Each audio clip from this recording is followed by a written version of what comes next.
सुबह का समय था। चारों तरफ शांति थी। स्विट्जरलैंड की एक झील के किनारे एक छोटा सा गांव था जिसका नाम था बोलिंगेन। इसी शांत जगह पर एक महान मनोवैज्ञानिक ने अपना एक अलग संसार बनाया था। उनका नाम था कार्ल जंग। उन्होंने वहां एक पत्थर का टावर बनवाया था। ये कोई छुट्टियां बिताने की जगह नहीं थी, बल्कि सोचने, लिखने और गहराई से काम करने की जगह थी। जंग हर सुबह लगभग 7 बजे उठते थे। एक अच्छा नाश्ता करने के बाद वो सीधे अपने उस कमरे में चले जाते थे जहां कोई उन्हें परेशान नहीं कर सकता था। उस कमरे की चाबी सिर्फ उनके पास रहती थी। वहां वो लगभग 2 घंटे तक बिना किसी रुकावट के लिखते रहते थे। न फोन, न बातचीत, न किसी का हस्तक्षेप, सिर्फ गहरा ध्यान और गहरी सोच। दोपहर के समय वो अक्सर जंगलों में टहलने निकल जाते थे या ध्यान करते थे। उस टावर में बिजली तक नहीं थी। रात होने पर रोशनी के लिए सिर्फ तेल के दीपक होते थे और गर्मी के लिए आग का सहारा लिया जाता था। रात 10 बजे तक वो सो जाते थे। उस जगह के बारे में जंग ने कहा था कि वहां उन्हें एक अजीब सा सुकून और नई ऊर्जा महसूस होती थी। पहली नज़र में ऐसा लग सकता है कि जंग वहां काम से बचने के लिए जाते थे, लेकिन सच्चाई बिल्कुल उल्टी थी। वो वहां काम से भागने नहीं, बल्कि अपने काम को और बेहतर बनाने जाते थे। उस समय उन्होंने एक बहुत महत्वपूर्ण किताब लिखी थी जिसका नाम था साइकोलॉजिकल टाइप्स। इस किताब में उन्होंने अपने गुरु सिगमंड फ्रायड से अलग विचार प्रस्तुत किए थे। ये एक बहुत साहसी कदम था, इसलिए उन्हें अपने विचारों को और मजबूत बनाने के लिए गहराई से सोचना और लिखना जरूरी था।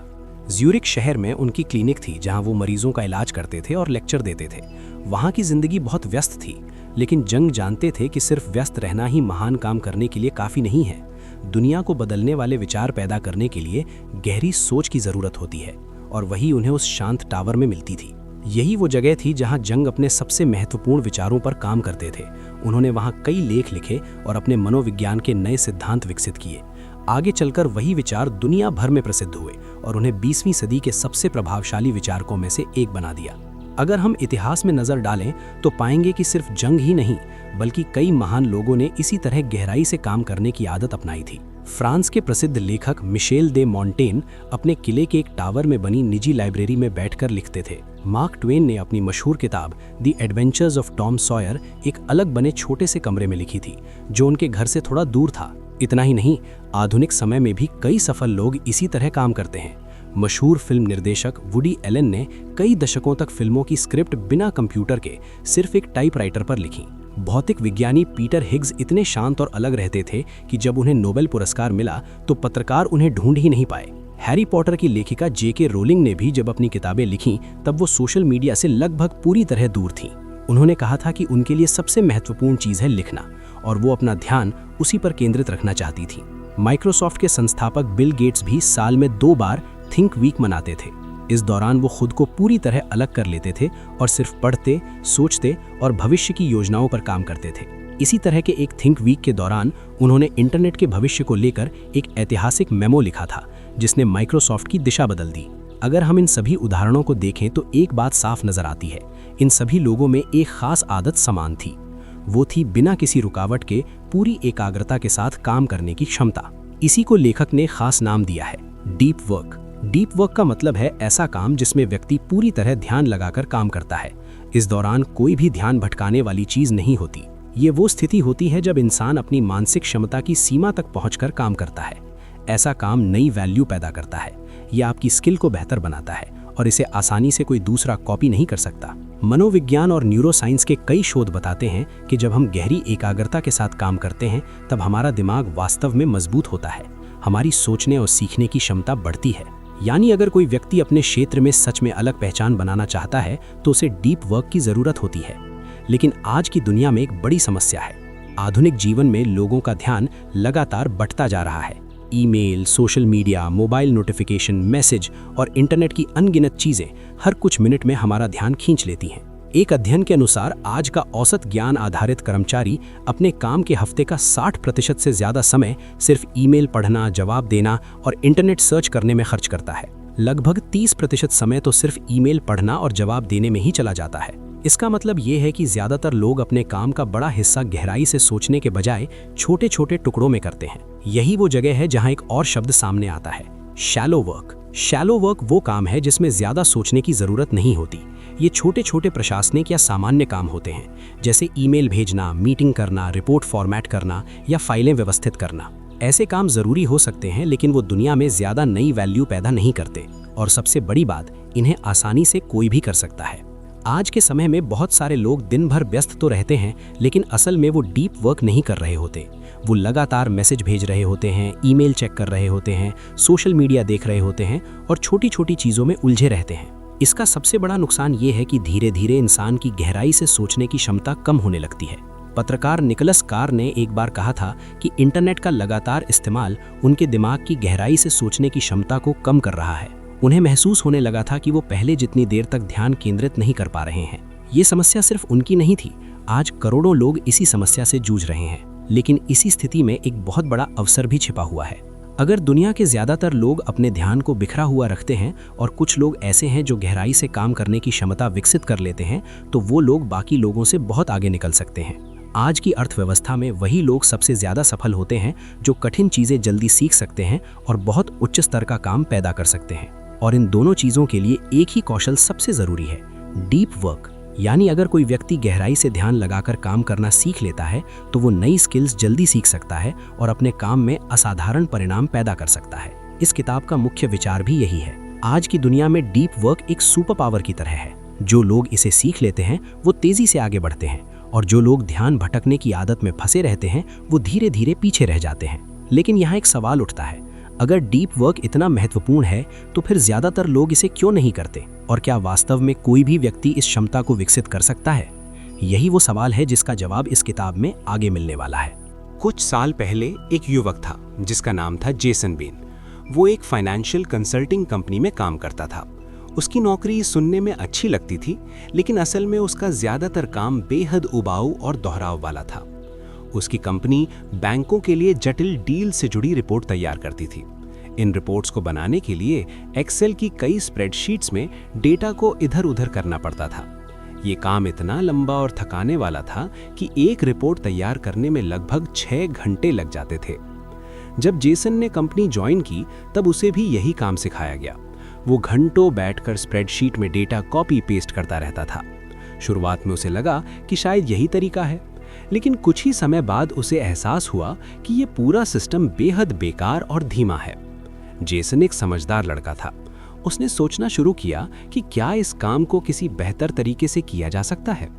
उसे याद आया कि एक्सेल में मैक्रो नाम की एक सुविधा होती है जिससे बार बार होने वाले कामों को ऑटोमेट किया जा सकता है। उसने इस विषय पर पढ़ना शुरू किया, इंटरनेट पर आर्टिकल्स खोजे, मैक्रो कैसे काम करते हैं ये सीखा और धीरे धीरे उसने एक नई एक्सेल फाइल तैयार की जिसमें कई ऑटोमेटेड मैक्रो जुड़े हुए थे।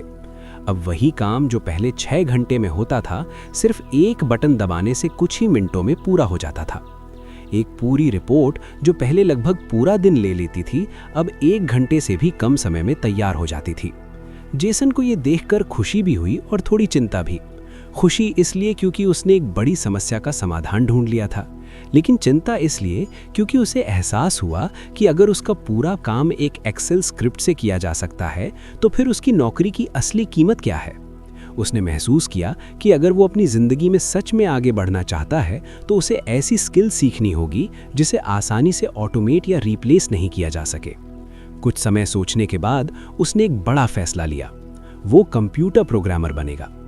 समस्या ये थी कि जेसन को प्रोग्रामिंग के बारे में लगभग कुछ भी नहीं पता था। कंप्यूटर प्रोग्रामिंग सीखना आसान काम नहीं है।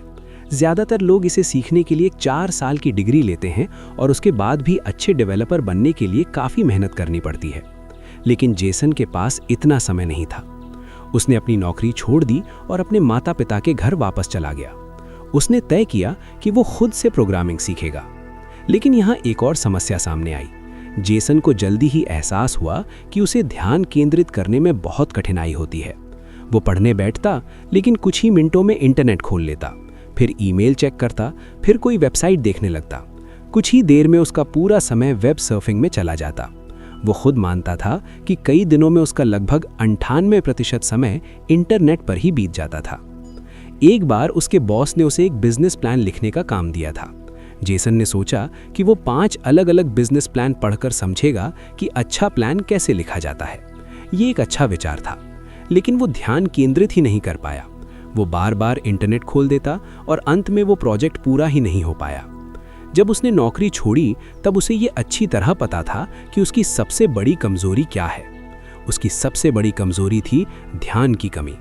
अगर उसे प्रोग्रामिंग सीखनी थी तो उसे अपने दिमाग को गहराई से काम करने की आदत डालनी होगी। इसलिए उसने एक बहुत कठोर तरीका अपनाया। उसने खुद को एक कमरे में बंद कर लिया।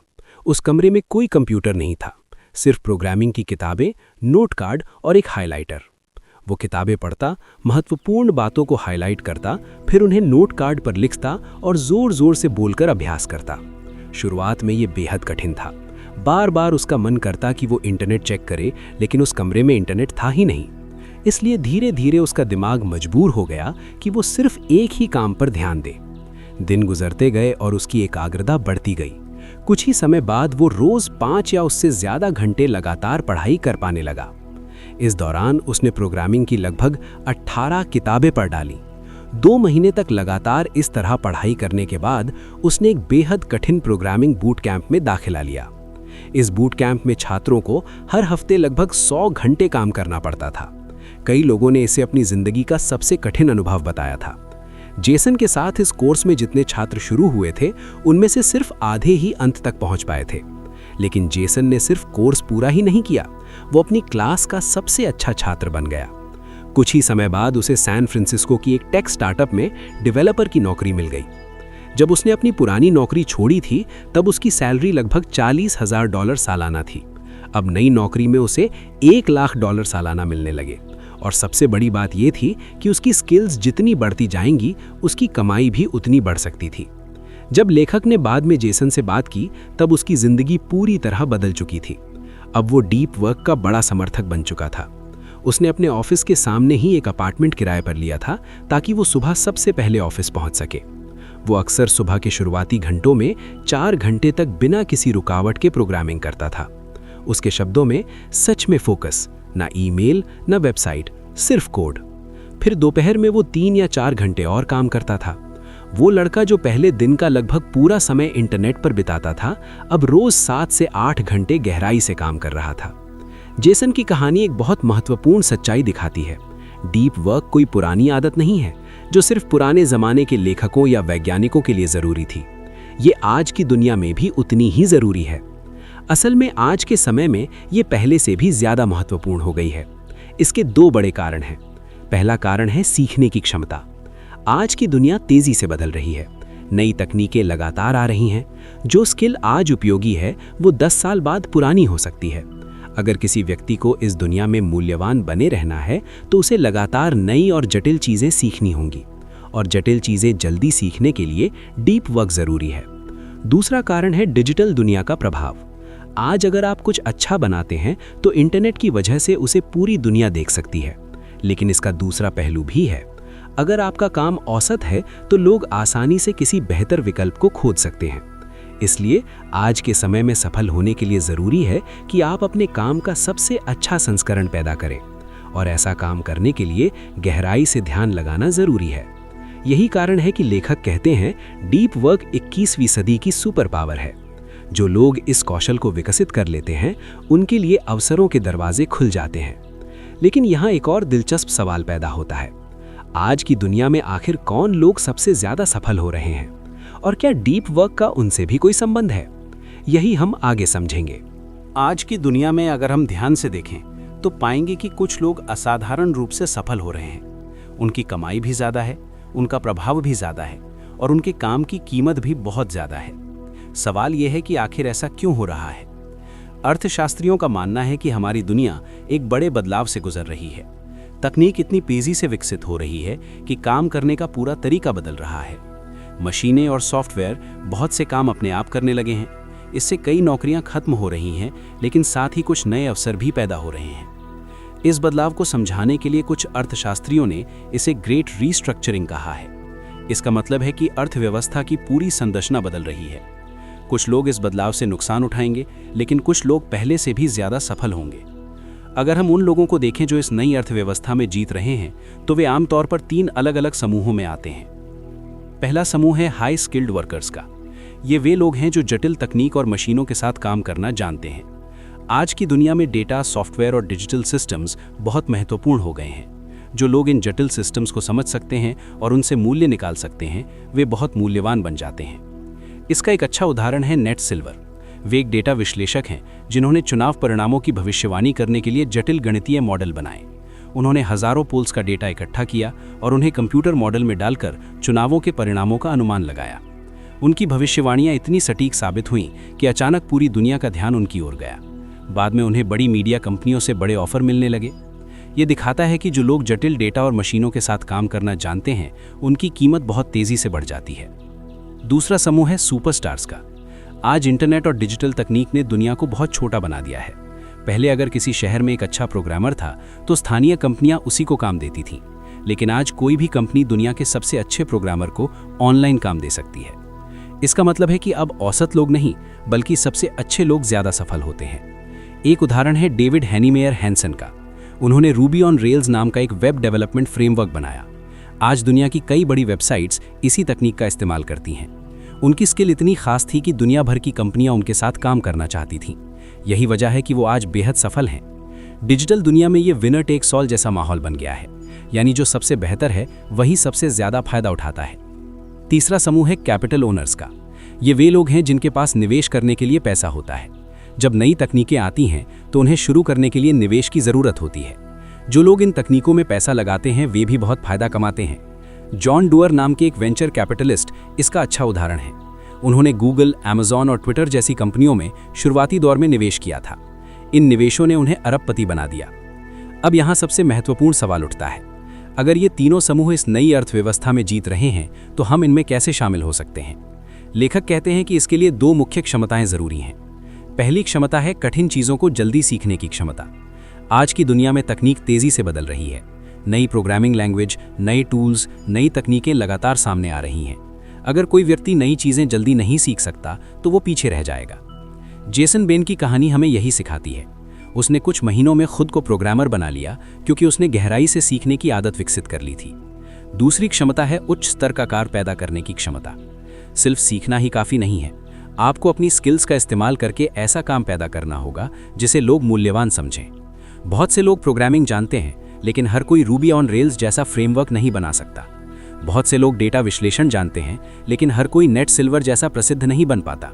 सफलता तब आती है जब सीखने की क्षमता और उत्पादन की क्षमता दोनों एक साथ काम करती है।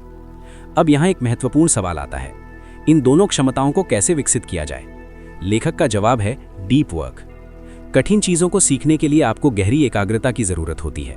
अगर आपका ध्यान बार बार मोबाइल, ईमेल या सोशल मीडिया की ओर चला जाता है तो आपका दिमाग जटिल जानकारी को सही तरीके से नहीं समझ पाएगा।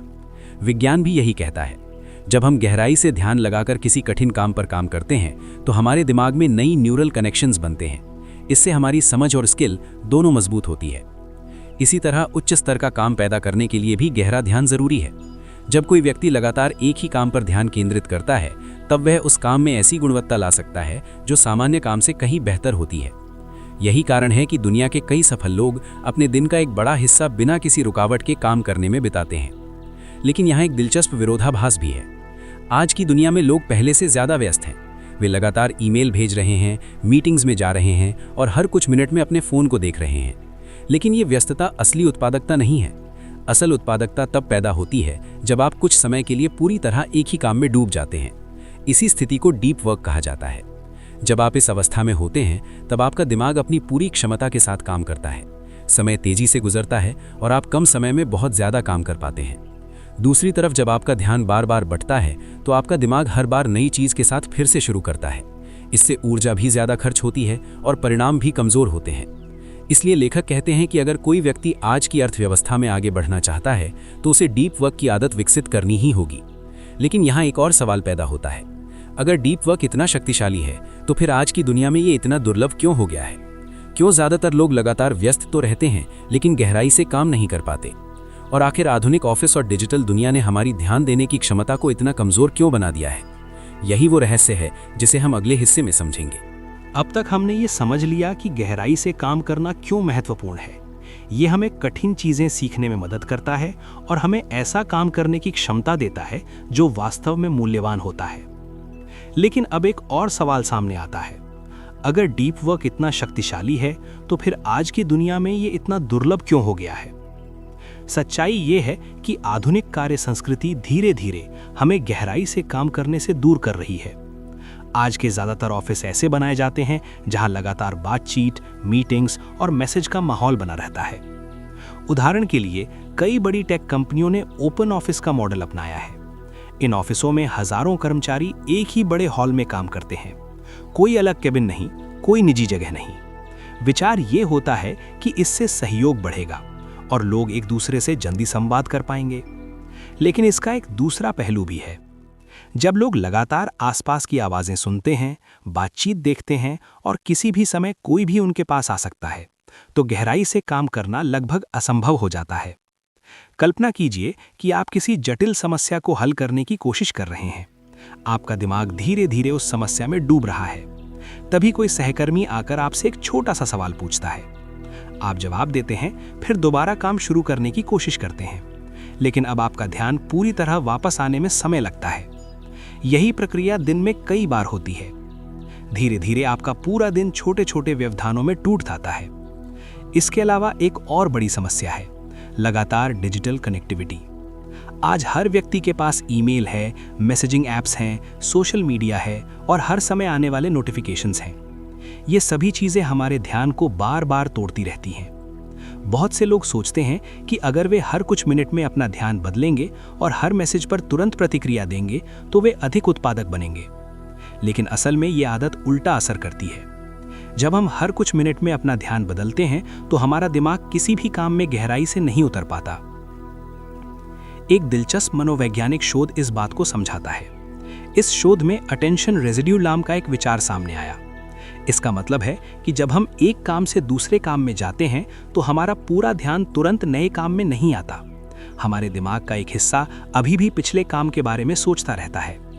उदाहरण के लिए, मान लीजिए आप एक महत्वपूर्ण रिपोर्ट लिख रहे हैं।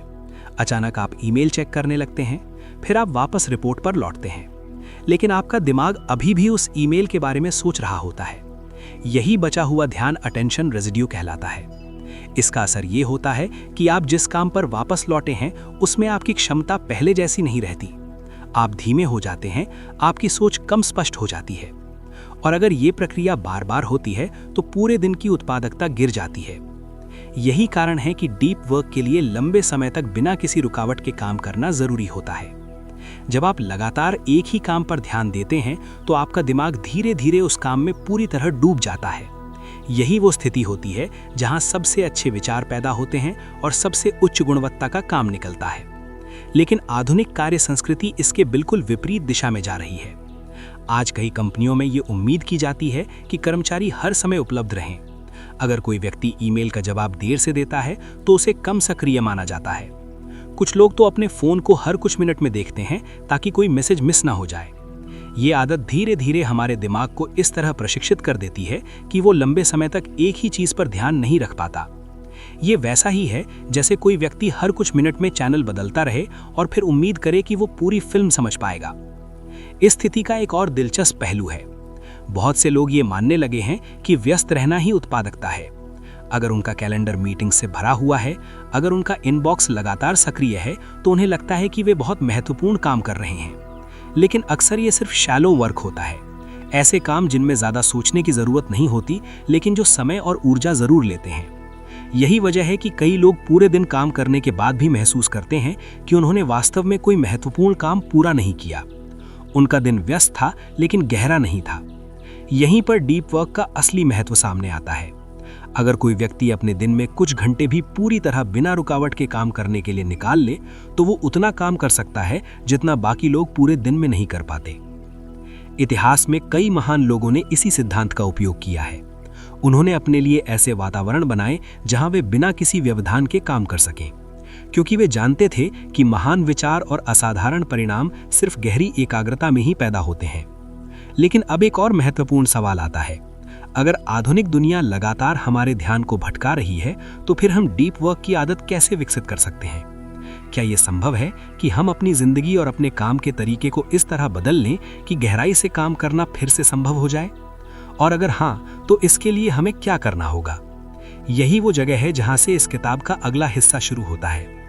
आगे हम जानेंगे कि कैसे कोई भी व्यक्ति अपने दिमाग को प्रशिक्षित करके डीप वर्क की क्षमता विकसित कर सकता है और कैसे कुछ साधारण लेकिन शक्तिशाली नियमों की मदद से हम अपने काम को एक बिल्कुल नए स्तर तक ले जा सकते हैं। अब तक हम ये समझ चुके हैं कि डीप वर्क कितना शक्तिशाली है और क्यों आज की दुनिया में ये दुर्लभ होता जा रहा है। लेकिन अब सबसे महत्वपूर्ण सवाल सामने आता है, अगर डीप वर्क इतना जरूरी है तो क्या कोई भी व्यक्ति इसे सीख सकता है? लेखक का जवाब है हाँ, लेकिन इसके लिए हमें अपने दिमाग को ट्रेन करना होगा। डीप वर्क कोई साधारण आदत नहीं है, ये एक कौशल है और किसी भी कौशल की तरह इसे विकसित करने के लिए अभ्यास और अनुशासन की जरूरत होती है। ज्यादातर लोगों का दिमाग आज इस तरह का हो चुका है कि वो हर कुछ मिनट में नई चीज देखना चाहता है। Mobile notifications, social media, email, video, ये सब हमारे दिमाग को लगातार छोटे छोटे डोपामीन के झटके देते रहते हैं। धीरे धीरे हमारा दिमाग उसी का आदी हो जाता है। इसका मतलब है कि अगर हम अचानक बैठकर 3 या 4 घंटे तक किसी कठिन काम पर ध्यान देने की कोशिश करें तो हमारा मन बार बार भटकने लगेगा। लेकिन अच्छी खबर यह है कि दिमाग को फिर से प्रशिक्षित किया जा सकता है। जैसे शरीर की मांसपेशियां व्यायाम से मजबूत होती हैं, वैसे ही ध्यान की क्षमता भी अभ्यास से मजबूत होती है। डीप वर्क को विकसित करने का पहला कदम है ये तय करना कि हम अपने समय का उपयोग कैसे करेंगे। बहुत से लोग सोचते हैं कि वो जब चाहेंगे तब गहराई से काम कर लेंगे, लेकिन वास्तविकता ये है कि अगर आप अपने दिन की योजना नहीं बनाते तो आपका समय धीरे धीरे छोटी छोटी चीज़ों में खर्च हो जाता है। Email, meetings, message, phone call, ये सब मिलकर आपके दिन को टुकड़ों में बांट देते हैं। इसलिए लेखक कहते हैं कि डीप वर्क को अपने शेड्यूल का हिस्सा बनाना ज़रूरी है। कुछ लोग अपने दिन का एक निश्चित समय सिर्फ डीप वर्क के लिए रखते हैं। कुछ लोग पूरे दिन को ही इस तरह डिज़ाइन करते हैं कि उन्हें लंबा अनइंटरप्टेड समय मिल सके।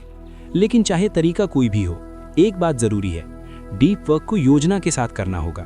इसके अलावा एक और महत्वपूर्ण आदत है ध्यान भटकाने वाली चीज़ों को कम करना। आज का सबसे बड़ा ध्यान भटकाने वाला साधन है सोशल मीडिया। सोशल मीडिया कंपनियों का लक्ष्य है कि आप जितना ज़्यादा समय उनके प्लेटफॉर्म पर बिताएं। इसलिए उनके एल्गोरिदम इस तरह बनाए जाते हैं कि वे आपको लगातार नई चीज़ें दिखाते रहें। लेकिन समस्या ये है कि ये आदत धीरे धीरे आपकी एकाग्रता को कमज़ोर कर देती है। जब आप हर कुछ मिनट में अपने फ़ोन को देखते हैं तो आपका दिमाग लंबे समय तक किसी एक काम पर टिक नहीं पाता।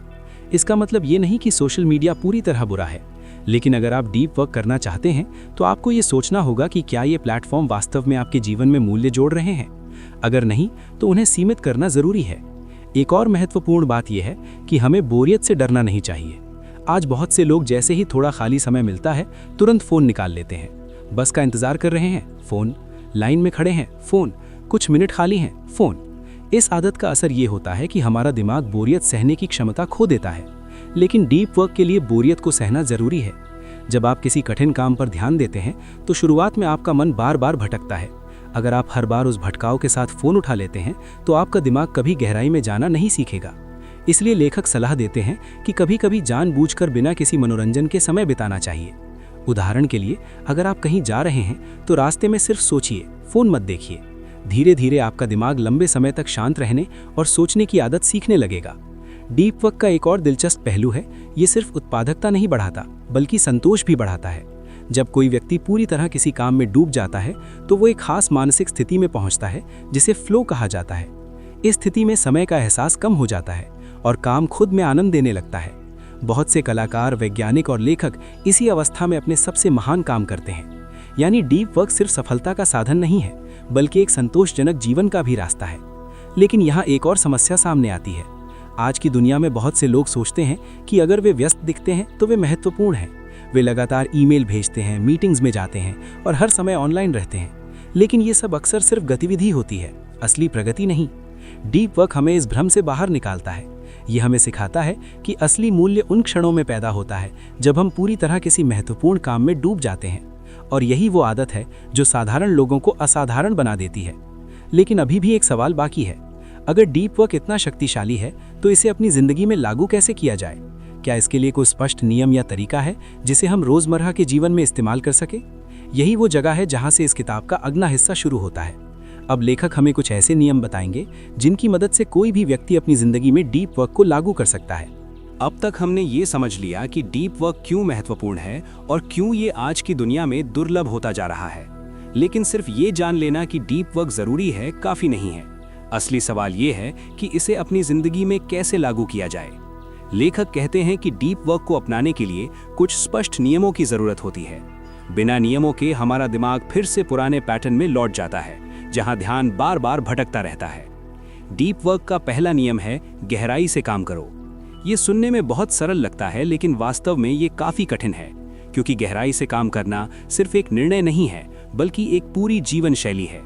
ज्यादातर लोग सोचते हैं कि जब भी उन्हें समय मिलेगा तब वे गहराई से काम कर लेंगे, लेकिन असलियत ये है कि ऐसा लगभग कभी नहीं होता।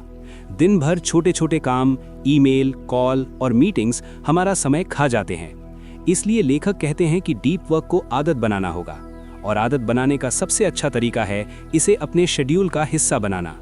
कुछ लोग हर दिन एक निश्चित समय तय करते हैं जब वे सिर्फ डीप वर्क करते हैं। उदाहरण के लिए सुबह के 2 या 3 घंटे। उस समय न ईमेल, न फोन, न सोशल मीडिया। कुछ लोग अलग तरीका अपनाते हैं। वे कई दिनों तक सामान्य काम करते हैं और फिर कुछ दिन पूरी तरह अलग होकर सिर्फ गहरे काम पर ध्यान देते हैं। लेखक बताते हैं कि डीप वर्क के लिए 4 अलग अलग तरीके हो सकते हैं। पहला तरीका है मंक मोड। इस तरीके में व्यक्ति लगभग पूरी तरह दुनिया से कट जाता है और सिर्फ अपने महत्वपूर्ण काम पर ध्यान देता है। जैसे कोई साधु ध्यान में बैठ जाता है और बाकी सब चीजों को भुला देता है। इतिहास में कई महान लोगों ने यही तरीका अपनाया था। वे अपने लिए ऐसी जगह बनाते थे जहां उन्हें कोई परेशान न करे। दूसरा तरीका है बाइमोडल तरीका। इसमें व्यक्ति अपने समय को 2 हिस्सों में बांटता है। कुछ समय वो पूरी तरह गहरे काम में बिताता है और बाकी समय सामान्य काम करता है। उदाहरण के लिए कोई व्यक्ति हफ्ते में 2 दिन पूरी तरह डीप वर्क करता है और बाकी दिन सामान्य काम करता है। तीसरा तरीका है रिदमिक तरीका। ये सबसे व्यावहारिक तरीका माना जाता है। इसमें व्यक्ति रोज एक निश्चित समय तय करता है जब वो डीप वर्क करेगा, जैसे हर सुबह 2 घंटे। धीरे धीरे ये एक आदत बन जाती है। जैसे ही वो समय आता है, दिमाग खुद ही गहराई से काम करने के लिए तैयार हो जाता है। चौथा तरीका है जर्नलिस्ट तरीका। ये तरीका थोड़ा कठिन है। इसमें व्यक्ति जब भी मौका मिलता है तुरंत डीप वर्क शुरू कर देता है। लेकिन ये तरीका सिर्फ उन लोगों के लिए काम करता है जिनकी एकाग्रता पहले से बहुत मजबूत होती है। ज्यादातर लोगों के लिए रिदमिक तरीका सबसे आसान होता है। इसके अलावा लेखक एक और दिलचस्प विचार बताते हैं, रिचुअल। रिचुअल का मतलब है एक छोटा सा नियम या प्रक्रिया जो हर बार डीप वर्क शुरू करने से पहले की जाती है। उदाहरण के लिए कोई व्यक्ति हमेशा एक ही जगह बैठकर काम करता है। कोई व्यक्ति काम शुरू करने से पहले एक कप कॉफी बनाता है। कोई व्यक्ति एक खास समय तय करता है। ये छोटे छोटे रिचुअल दिमाग को संकेत देते हैं कि अब गहराई से काम करने का समय है। धीरे धीरे दिमाग उस माहौल को डीप वर्क से जोड़ने लगता है। एक और महत्वपूर्ण बात है लक्ष्य। जब आप डीप वर्क करते हैं तो आपको ये स्पष्ट होना चाहिए कि आप उस समय में क्या हासिल करना चाहते हैं। अगर आपका लक्ष्य स्पष्ट नहीं है तो आपका ध्यान भटक सकता है। लेकिन अगर आप जानते हैं कि अगले 2 घंटे में आपको एक खास काम पूरा करना है तो आपका दिमाग उसी दिशा में काम करेगा। इसके साथ ही लेखक ये भी कहते हैं कि हमें अपनी ऊर्जा का सही उपयोग करना चाहिए। हर व्यक्ति के दिन में कुछ ऐसे समय होते हैं जब उसका दिमाग सबसे ज्यादा सक्रिय होता है। किसी के लिए वो सुबह हो सकता है, किसी के लिए रात। डीप वर्क हमेशा उसी समय करना चाहिए जब आपकी मानसिक ऊर्जा सबसे ज्यादा हो। इसके अलावा वातावरण भी बहुत महत्वपूर्ण है। अगर आपके आसपास लगातार शोर है, नोटिफिकेशन आ रहे हैं या लोग बार बार बाधा डाल रहे हैं तो गहराई से काम करना मुश्किल हो जाएगा। इसलिए डीप वर्क के लिए ऐसा माहौल बनाना जरूरी है जहां कम से कम व्यवधान हो। ये कोई शांत कमरा हो सकता है, लाइब्रेरी हो सकती है या घर का कोई कोना। कई सफल लोग अपने लिए ऐसी जगह बनाते हैं जहां वे सिर्फ महत्वपूर्ण काम करते हैं। धीरे धीरे वो जगह उनके दिमाग में एक खास संकेत बन जाती है। जैसे ही वो वहां बैठते हैं उनका दिमाग तुरंत डीप वर्क के मोड में चला जाता है। ये सब सुनकर शायद ऐसा लगे कि डीप वर्क के लिए बहुत बड़ा बदलाव करना पड़ेगा, लेकिन असल में छोटे छोटे कदम भी बड़ा फर्क ला सकते हैं। अगर कोई व्यक्ति रोज सिर्फ 1 या 2 घंटे भी पूरी एकाग्रता के साथ काम करता है तो कुछ महीनों में उसका परिणाम बाकी लोगों से बिल्कुल अलग हो सकता है। क्योंकि ज्यादातर लोग कभी भी सच में गहराई से काम नहीं करते। वे लगातार व्यस्त रहते हैं, लेकिन उनकी व्यस्तता सतही होती है। डीप वर्क इस सतही व्यस्तता को वास्तविक प्रगति में बदल देता है। लेकिन यहाँ एक और महत्वपूर्ण चीज है जिसे समझना जरूरी है। सिर्फ गहराई से काम करना ही काफी नहीं है। हमें ये भी सीखना होगा कि अपने दिमाग को कब आराम देना है, क्योंकि लगातार काम करने से मानसिक ऊर्जा खत्म हो जाती है और अगर दिमाग थक गया तो डीप वर्क भी संभव नहीं रहेगा। इसीलिए लेखक एक दिलचस्प विचार बताते हैं, काम के बाद पूरी तरह डिस्कनेक्ट होना। यानी जब आपका काम खत्म हो जाए तो दिमाग को सच में आराम दीजिए। फोन, ईमेल, काम से जुड़े विचार सबको कुछ समय के लिए छोड़ दीजिए, क्योंकि जब दिमाग आराम करता है तब वो अगली बार और बेहतर तरीके से काम कर सकता है। और यही वो संतुलन है जो लंबे समय तक उच्च गुणवत्ता वाला काम पैदा कर सकता है। लेकिन अभी भी डीप वर्क के नियम खत्म नहीं हुए हैं। अभी हमें ये भी समझना है कि ध्यान भटकाने वाली चीज़ों को कैसे नियंत्रित किया जाए और अपने दिमाग को गहराई के लिए कैसे तैयार किया जाए। यही हम अगले हिस्से में जानेंगे। अब तक हमने ये समझ लिया कि गहराई से काम करने के लिए हमें अपने समय को व्यवस्थित करना होगा, अपने लिए एक निश्चित रूटीन बनाना होगा और ऐसे वातावरण में काम करना होगा जहां कम से कम व्यवधान हो। लेकिन डीप वर्क का दूसरा महत्वपूर्ण नियम इससे भी ज्यादा चुनौतीपूर्ण है। ये नियम कहता है, बोरियत को अपनाओ। ये सुनने में थोड़ा अजीब लग सकता है, लेकिन लेखक का कहना है कि अगर हम अपने दिमाग को गहराई से काम करने के लिए प्रशिक्षित करना चाहते हैं तो हमें बोरियत को सहना सीखना होगा। आज की दुनिया में ज्यादातर लोग बोरियत से तुरंत बचना चाहते हैं। जैसे ही कुछ मिनट खाली मिलते हैं, हाथ अपने आप फोन की ओर बढ़ जाता है। सोशल मीडिया खोल लेते हैं, कोई वीडियो देखने लगते हैं या कोई वेबसाइट स्क्रॉल करने लगते हैं। धीरे धीरे ये आदत इतनी मजबूत हो जाती है कि हमारा दिमाग हर समय किसी न किसी उत्तेजना की उम्मीद करने लगता है। समस्या ये है कि जब दिमाग को लगातार छोटी छोटी उत्तेजनाएं मिलती रहती हैं तो उसकी गहराई से ध्यान लगाने की क्षमता कमजोर होने लगती है। अगर आप हर कुछ मिनट में अपने फोन को देखते हैं तो आपका दिमाग उसी पैटर्न का आदी हो जाता है। फिर जब आप किसी कठिन काम पर बैठते हैं तो आपका मन कुछ ही मिनटों में भटकने लगता है। इसका मतलब ये है कि अगर आप डीप वर्क करना चाहते हैं तो सिर्फ काम करते समय ही नहीं, बल्कि अपने खाली समय में भी अपने दिमाग को प्रशिक्षित करना होगा। लेखक कहते हैं कि हमें अपने दिमाग को ये सिखाना होगा कि हर समय मनोरंजन की जरूरत नहीं है। उदाहरण के लिए, अगर आप बस का इंतजार कर रहे हैं तो तुरंत फोन निकालने के बजाय कुछ मिनट शांत बैठिए, अपने आसपास की चीजों को देखिए या अपने विचारों के साथ बैठिए। अगर आप कहीं जा रहे हैं तो रास्ते में बिना किसी संगीत या सोशल मीडिया के भी समय बिताने की कोशिश कीजिए। शुरुआत में ये थोड़ा असहज लग सकता है क्योंकि हमारा दिमाग लगातार उत्तेजना का आदी हो चुका है, लेकिन धीरे धीरे ये अभ्यास आपके ध्यान को मजबूत करेगा। एक और महत्वपूर्ण अभ्यास है ध्यान को नियंत्रित करना। मान लीजिए आपने तय किया है कि आप 1 घंटे तक किसी महत्वपूर्ण काम पर ध्यान देंगे। इस दौरान आपका मन कई बार भटकेगा। शायद आपको याद आए कि किसी को मैसेज करना है या कोई वेबसाइट देखनी है, लेकिन उस समय आपको खुद को रोकना होगा और अपने ध्यान को वापस उसी काम पर लाना होगा। ये बिल्कुल उसी तरह है जैसे जिम में मांसपेशियां मजबूत होती हैं।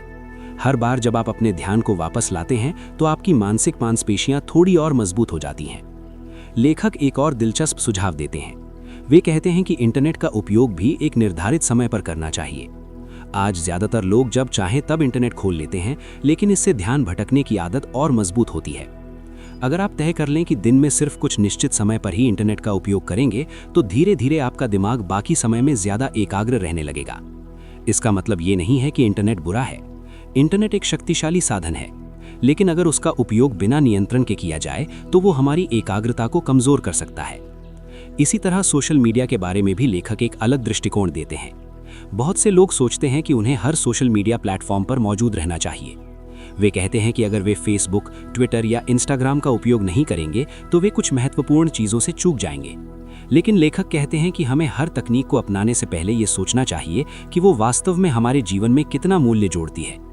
अगर कोई प्लेटफॉर्म सिर्फ थोड़ा मनोरंजन देता है लेकिन हमारी एकाग्रता को नुकसान पहुंचाता है तो हमें ये सोचना चाहिए कि क्या वो वास्तव में ज़रूरी है। कई सफल लोग इसीलिए सोशल मीडिया से दूरी बनाए रखते हैं। वे जानते हैं कि उनका समय और ध्यान बहुत मूल्यवान है, इसलिए वे इसे ऐसी चीज़ों पर खर्च नहीं करना चाहते जो उनके काम या जीवन में ज़्यादा मूल्य नहीं जोड़ती। डीप वर्क का दूसरा नियम हमें यही सिखाता है, अपने ध्यान की रक्षा करना। आज की दुनिया में ध्यान सबसे कीमती संसाधनों में से एक बन चुका है, क्योंकि जो व्यक्ति अपने ध्यान को नियंत्रित कर सकता है वही अपने समय और अपने काम को भी नियंत्रित कर सकता है, और जो अपने ध्यान को नियंत्रित नहीं कर पाता उसका समय धीरे धीरे दूसरों के हाथों में चला जाता है, नोटिफिकेशंस, विज्ञापन, सोशल मीडिया और अंतहीन स्क्रॉलिंग के रूप में। लेकिन डीप वर्क का सफर यहीं खत्म नहीं होता। अभी एक और बड़ा दुश्मन बाकी है, शैलो वर्क। वही सतही काम जो दिन भर हमें व्यस्त रखता है लेकिन वास्तव में ज्यादा मूल्य पैदा नहीं करता। ईमेल, मीटिंग्स, छोटे छोटे प्रशासनिक काम, ये सब जरूरी तो हो सकते हैं, लेकिन अगर इन पर ज्यादा समय खर्च हो जाए तो वे हमारी असली उत्पादकता को खत्म कर सकते हैं। इसीलिए डीप वर्क का अगला नियम हमें ये सिखाता है कि शैलो वर्क को कैसे कम किया जाए और अपने समय को सच में महत्वपूर्ण कामों के लिए कैसे बचाया जाए। और यही हम अगले हिस्से में जानेंगे। अब तक हमने ये समझ लिया कि गहराई से काम करने के लिए हमें अपने समय को व्यवस्थित करना होगा और अपने ध्यान को प्रशिक्षित करना होगा। लेकिन डीप वर्क का तीसरा महत्वपूर्ण नियम एक और बड़ी समस्या पर ध्यान देता है। ये नियम कहता है सोशल मीडिया और अनावश्यक तकनीकों को सीमित करो। आज की दुनिया में तकनीक हर जगह है। Smartphone, apps, social media platforms, notification, ये सब हमारे जीवन का हिस्सा बन चुके हैं। इनमें से कई चीजें उपयोगी भी हैं। वे हमें जानकारी देती हैं, लोगों से जोड़ती हैं और कई काम आसान बनाती हैं। लेकिन समस्या तब शुरू होती है जब हम हर नई तकनीक को बिना सोचे समझे अपनाने लगते हैं। ज्यादातर लोग किसी ऐप या प्लेटफॉर्म का उपयोग इसलिए करने लगते हैं क्योंकि बाकी लोग भी उसका उपयोग कर रहे हैं। वे ये नहीं सोचते कि क्या ये तकनीक वास्तव में उनके जीवन में कोई महत्वपूर्ण लाभ जोड़ रही है। लेखक कहते हैं कि हमें हर नई तकनीक को अपनाने से पहले एक सरल सवाल पूछना चाहिए, क्या ये मेरे सबसे महत्वपूर्ण लक्ष्यों को हासिल करने में मदद कर रही है? अगर जवाब हाँ है तो उस तकनीक का उपयोग करना ठीक है, लेकिन अगर जवाब स्पष्ट नहीं है तो उसे अपनाने से पहले सावधानी बरतनी चाहिए। आज सोशल मीडिया का सबसे बड़ा प्रभाव हमारे ध्यान पर पड़ता है। इन प्लेटफॉर्म्स को इस तरह डिजाइन किया गया है कि वे हमें ज्यादा से ज्यादा समय तक अपने साथ जोड़े रखें। अंतहीन स्क्रोलिंग, नोटिफिकेशन, लाइक्स, कमेंट्स, ये सब हमारे दिमाग को बार बार छोटी छोटी उत्तेजनाएं देते रहते हैं। धीरे धीरे हमारा ध्यान छोटी छोटी चीजों पर टिकने लगता है और लंबी एकाग्रता कठिन हो जाती है। इसलिए लेखक कहते हैं कि हमें तकनीक का उपयोग उद्देश्य के साथ करना चाहिए, आदत के रूप में नहीं। वे एक दिलचस्प विचार बताते हैं जिसे क्राफ्ट्समैन्स अप्रोच टू टूल्स कहा जाता है।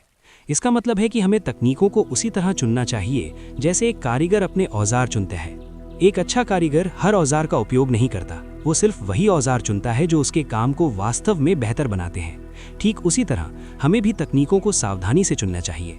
अगर कोई ऐप या प्लेटफॉर्म हमारे काम को बेहतर बनाता है तो उसका उपयोग करना सही है, लेकिन अगर वो सिर्फ समय खा रहा है और हमारी एकाग्रता को कमजोर कर रहा है तो उसे छोड़ देना बेहतर है। लेखक एक और प्रयोग का सुझाव देते हैं। अगर आपको समझ नहीं आ रहा कि कोई तकनीक आपके लिए जरूरी है या नहीं, तो उसे 30 दिनों के लिए छोड़कर देखिए। इस दौरान उस प्लेटफॉर्म का बिल्कुल उपयोग मत कीजिए। फिर 30 दिन बाद खुद से पूछिए, क्या मुझे सच में इसकी कमी महसूस हुई? और अगर महसूस हुई तो क्या उस कमी ने मेरे जीवन को वास्तव में प्रभावित किया? अगर जवाब नहीं है तो इसका मतलब है कि वो तकनीक आपके जीवन में उतनी महत्वपूर्ण नहीं थी जितना आप सोचते थे। बहुत से लोग जब ऐसा प्रयोग करते हैं तो उन्हें पता चलता है कि कई चीजें जिन्हें वे जरूरी समझते थे असल में सिर्फ आदत बन चुकी थी। एक और दिलचस्प बात यह है कि सोशल मीडिया कंपनियों का पूरा बिजनेस मॉडल हमारे ध्यान पर आधारित है। उनकी कमाई इस बात पर निर्भर करती है कि हम उनके प्लेटफॉर्म पर कितना समय बिताते हैं। इसलिए वे लगातार ऐसे फीचर्स बनाते रहते हैं जो हमें बार बार वापस आने के लिए प्रेरित करें। लेकिन अगर हम सच में गहराई से काम करना चाहते हैं तो हमें अपने ध्यान की रक्षा करनी होगी। इसका मतलब ये नहीं है कि हमें तकनीक से पूरी तरह दूर हो जाना चाहिए, बल्कि इसका मतलब ये है कि हमें तकनीक का उपयोग समझदारी से करना चाहिए। जब आप अपने ध्यान को अनावश्यक चीज़ों से बचाते हैं तो आपके पास अधिक मानसिक ऊर्जा बचती है और यही ऊर्जा डीप वर्क के लिए ज़रूरी होती है। लेकिन अभी भी एक आखिरी चुनौती बाकी है। आज की दुनिया में एक और चीज़ है जो हमारे समय और ध्यान को लगातार खा जाती है, वो है शैलो वर्क। दिन भर के छोटे छोटे काम, अंतहीन ईमेल, मीटिंग्स, प्रशासनिक कार्य, ये सब हमें व्यस्त रखते हैं लेकिन अक्सर ज्यादा मूल्य पैदा नहीं करते। अगर हम सावधान ना रहें तो यही छोटे छोटे काम हमारे पूरे दिन को भर देते हैं। इसलिए डीप वर्क का चौथा नियम हमें ये सिखाता है कि शैलो वर्क को कैसे कम किया जाए और अपने समय को वास्तव में महत्वपूर्ण कामों के लिए कैसे बचाया जाए, और यही हम अगले हिस्से में जानेंगे। अब तक हमने ये समझ लिया कि डीप वर्क करने के लिए हमें अपने ध्यान की रक्षा करनी होगी और उन तकनीकों को सीमित करना होगा जो हमें लगातार भटकाती रहती हैं। लेकिन डीप वर्क का चौथा और अंतिम नियम एक और बड़ी समस्या पर ध्यान देता है। ये नियम कहता है शैलो वर्क को कम करो। शैलो वर्क यानी ऐसे काम जो ज्यादा मानसिक ऊर्जा नहीं मांगते, जैसे ईमेल का जवाब देना, छोटी छोटी मीटिंग्स में शामिल होना, फाइलें व्यवस्थित करना या प्रशासनिक काम करना। ये काम पूरी तरह बेकार नहीं होते, कई बार ये जरूरी भी होते हैं, लेकिन समस्या तब होती है जब ये हमारे दिन का अधिकांश समय लेने लगते हैं। आज बहुत से लोग सुबह ऑफिस आते हैं और तुरंत ईमेल चेक करने लगते हैं। फिर एक मीटिंग होती है, फिर दूसरी मीटिंग, फिर किसी का फोन कॉल, फिर कोई छोटा काम। दिन खत्म हो जाता है लेकिन उस दिन कोई बड़ा या महत्वपूर्ण काम आगे नहीं बढ़ता। ऐसा इसीलिए होता है क्योंकि शैलो वर्क हमें व्यस्त तो रखता है लेकिन हमें आगे नहीं बढ़ाता। डीप वर्क वो काम है जो वास्तव में मूल्य पैदा करता है, लेकिन शैलो वर्क अक्सर सिर्फ गतिविधि पैदा करता है। लेखक कहते हैं कि हमें अपने दिन का विश्लेषण करना चाहिए और ये समझना चाहिए कि हम वास्तव में अपना समय कहाँ खर्च कर रहे हैं।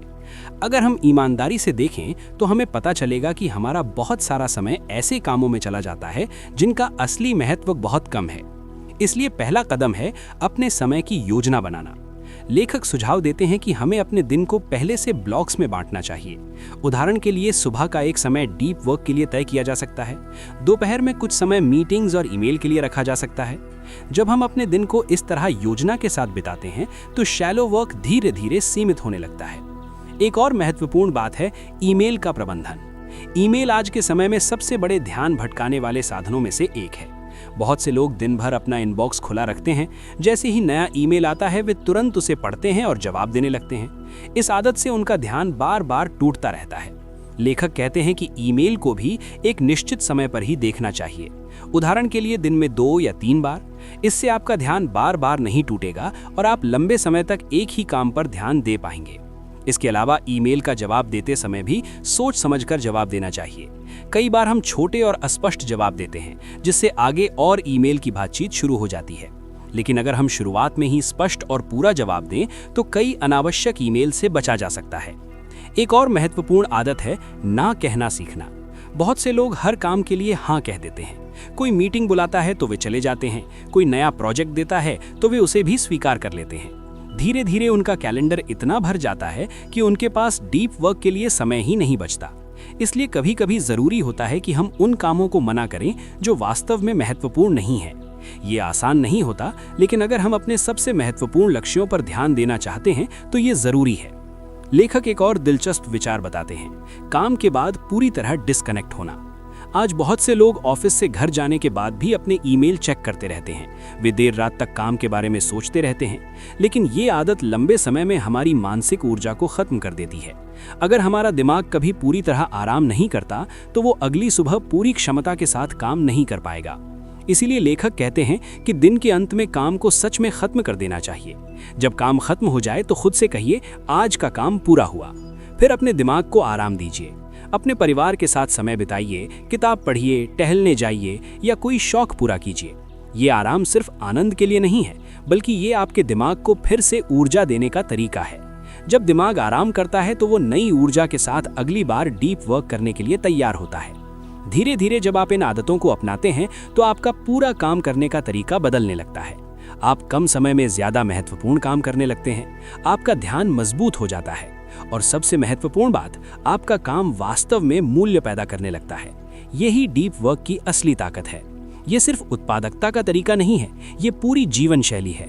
एक ऐसी जीवन शैली जिसमें हम अपने ध्यान, अपने समय और अपनी ऊर्जा को सबसे महत्वपूर्ण चीजों पर केंद्रित करते हैं। और जब कोई व्यक्ति ऐसा करना सीख लेता है तो वो सिर्फ अपने काम में ही नहीं, बल्कि अपने पूरे जीवन में गहराई और संतोष महसूस करने लगता है। यही कारण है कि लेखक कहते हैं, एक गहरी जिंदगी एक अच्छी जिंदगी होती है। अब हम इस किताब की यात्रा के अंतिम हिस्से की ओर बढ़ रहे हैं, जहां इन सभी विचारों का सार सामने आता है। अब तक की इस पूरी यात्रा में हमने एक बहुत महत्वपूर्ण बात समझी है। हमारी दुनिया बदल रही है, तकनीक तेजी से आगे बढ़ रही है और इसी के साथ काम करने का तरीका भी बदल रहा है। लेकिन इस बदलती दुनिया में एक चीज पहले से भी ज्यादा मूल्यवान हो गई है, गहराई से काम करने की क्षमता। आज ज्यादातर लोग दिन भर व्यस्त रहते हैं। वे लगातार ईमेल भेजते हैं, मीटिंग्स में जाते हैं, सोशल मीडिया देखते हैं और छोटे छोटे कामों में लगे रहते हैं। बाहर से देखने पर ऐसा लगता है कि वे बहुत मेहनत कर रहे हैं, लेकिन सच्चाई अक्सर अलग होती है। उनका ध्यान लगातार टूटता रहता है। उनका दिमाग किसी एक महत्वपूर्ण काम में गहराई से नहीं उतर पाता। इसलिए दिन खत्म होने के बाद भी उन्हें महसूस होता है कि उन्होंने वास्तव में कोई बड़ा काम पूरा नहीं किया। यहीं पर डीप वर्क का महत्व सामने आता है। डीप वर्क हमें सिखाता है कि असली मूल्य तब पैदा होता है जब हम पूरी एकाग्रता के साथ किसी महत्वपूर्ण काम में डूब जाते हैं। जब हमारा ध्यान भटकता नहीं है, तब हमारा दिमाग अपनी पूरी क्षमता के साथ काम करता है। इसी अवस्था में नए विचार जन्म लेते हैं। इसी अवस्था में हम कठिन चीजें सीखते हैं और इसी अवस्था में हम ऐसा काम करते हैं जो वास्तव में दुनिया में फर्क पैदा करता है। लेखक बताते हैं कि इतिहास में जितने भी महान वैज्ञानिक, लेखक, कलाकार और उद्यमी हुए हैं, उनमें एक चीज समान थी, वे गहराई से काम करना जानते थे। उन्होंने अपने लिए ऐसे वातावरण बनाए जहां वे बिना किसी रुकावट के सोच सकें, लिख सकें और निर्माण कर सकें। आज की दुनिया में ये क्षमता और भी ज़्यादा महत्वपूर्ण हो गई है, क्योंकि आज ध्यान सबसे दुर्लभ संसाधन बन गया है। हर कंपनी, हर ऐप, हर वेबसाइट हमारे ध्यान के लिए प्रतिस्पर्धा कर रही है। वे चाहते हैं कि हम उनका कंटेंट देखें, उनके प्लेटफॉर्म पर समय बिताएं और बार बार वापस लौटें। लेकिन अगर हम सावधान न रहें तो हमारा ध्यान धीरे धीरे उन्हीं चीज़ों में खर्च हो जाता है। लेकिन अगर कोई व्यक्ति अपने ध्यान को नियंत्रित करना सीख लेता है तो उसके पास एक ऐसी शक्ति होती है जो बहुत कम लोगों के पास होती है। वो शक्ति है गहराई से काम करने की क्षमता, और यही क्षमता उसे बाकी लोगों से अलग बनाती है। डीप वर्क हमें सिर्फ सफल ही नहीं बनाता, बल्कि ये हमें संतोष भी देता है। जब हम पूरी तरह किसी काम में डूब जाते हैं तो हमें एक खास अनुभव होता है जिसे मनोविज्ञान में फ्लो कहा जाता है। इस अवस्था में समय का एहसास कम हो जाता है, हमारा ध्यान पूरी तरह उस काम पर होता है और हमें भीतर से आनंद महसूस होता है। यानी डीप वर्क सिर्फ उत्पादकता का तरीका नहीं है, ये एक बेहतर जीवन जीने का तरीका भी है। जब हम अपने ध्यान को सबसे महत्वपूर्ण चीज़ों पर केंद्रित करते हैं तो हमारा काम भी बेहतर होता है और हमारा जीवन भी अधिक अर्थपूर्ण बनता है। शायद यही कारण है कि लेखक अंत में एक बहुत सुंदर विचार रखते हैं। वे कहते हैं कि हमें अपनी ज़िंदगी में अपना खुद का बोलिंगन टावर बनाना चाहिए, यानी ऐसा समय और ऐसी जगह जहां हम दुनिया के शोर से दूर होकर गहराई से सोच सकें, जहां हमारा ध्यान बिखरे नहीं बल्कि एक दिशा में केंद्रित हो, जहां हम सिर्फ व्यस्त न रहें बल्कि वास्तव में कुछ महत्वपूर्ण बना सकें। अगर कोई व्यक्ति इस आदत को विकसित कर लेता है तो वो सिर्फ अपने काम में ही नहीं बल्कि अपने पूरे जीवन में एक नई गुणवत्ता महसूस करने लगता है। धीरे धीरे उसका ध्यान मजबूत होता है, उसकी सीखने की क्षमता बढ़ती है, उसका काम अधिक प्रभावशाली बनता है और सबसे महत्वपूर्ण बात, उसे अपने काम में गहराई और संतोष दोनों मिलते हैं। यही है डीप वर्क का असली संदेश। एक ऐसी दुनिया में जहां हर चीज़ हमें भटकाने की कोशिश कर रही है, वहां गहराई से ध्यान देना एक सुपर पावर बन चुका है।